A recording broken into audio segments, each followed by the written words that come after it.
Poderia comentar?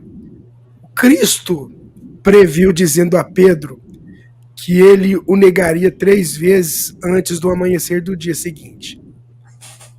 Cristo acessou o futuro ou condicionou Pedro a negá-lo?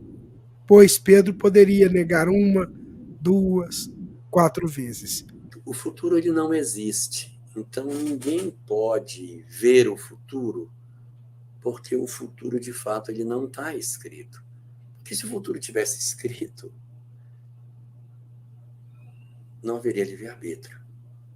Ué, mas e as profecias?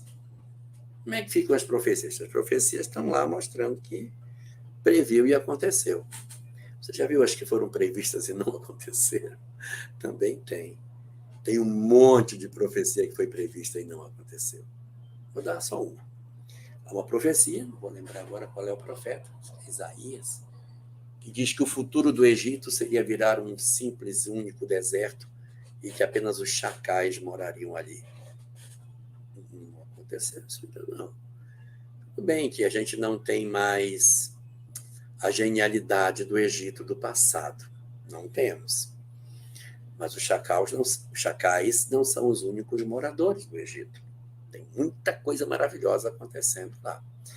Então, o futuro ele não é uma coisa fechada. E o que foi que Jesus viu? Jesus viu, entre as várias possibilidades que existiam, a mais provável que poderia se dar. Então, quando alguém predita um acontecimento, ele não vê o futuro, ele vê uma das possibilidades que é a mais provável. E, às vezes, ele pode prever algo para que não aconteça. Ele vê uma coisa de gente, vai acontecer uma desgraça. Eu vejo as pessoas brigando e se matando. Está vendo? Não pode brigar, senão não pode te matar. E isso vai mudar o comportamento das pessoas para que elas não se matem amanhã.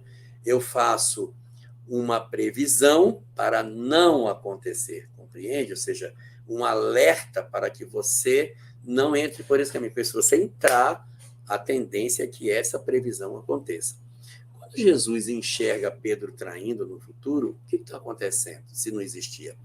Existe uma malha de possibilidades. E o Cristo, com a sua capacidade extraordinária,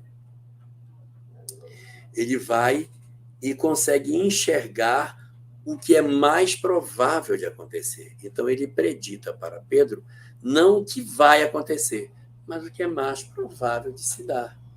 E pode acontecer que uma previsão seja feita e ela não se concretize, porque o livre-arbítrio do homem pode alterar determinadas peças e algumas coisas que se previu acabam não se dando pela movimentação do livre-arbítrio das criaturas. Olha, tem muita gente que Nostradamus, e as ciganas, e as cartomantes. Gente, essas pessoas, elas não é que elas estão vendo o futuro, elas enxergam um futuro, entre várias alternativas que tem, aquele que tenha o mais força de acontecer. Mas ninguém reencarna com um caminho só para seguir, tem vários. E outra, as profecias, quando elas aparecem, repetindo o que eu já disse, não significa que é o que vai acontecer, mas às vezes são alertas para que a gente não deixe com que isso aconteça. Eu tive uma visão horrível, a nossa casa espírita toda escura, todo mundo tinha ido embora, tinha tido uma briga. Está vendo? É isso que deve acontecer se a gente continuar brigando desse jeito. Ou a gente se acerta, ou a casa vai ficar desse jeito. As pessoas mudam de conduta e a casa não passa por isso. E a profecia?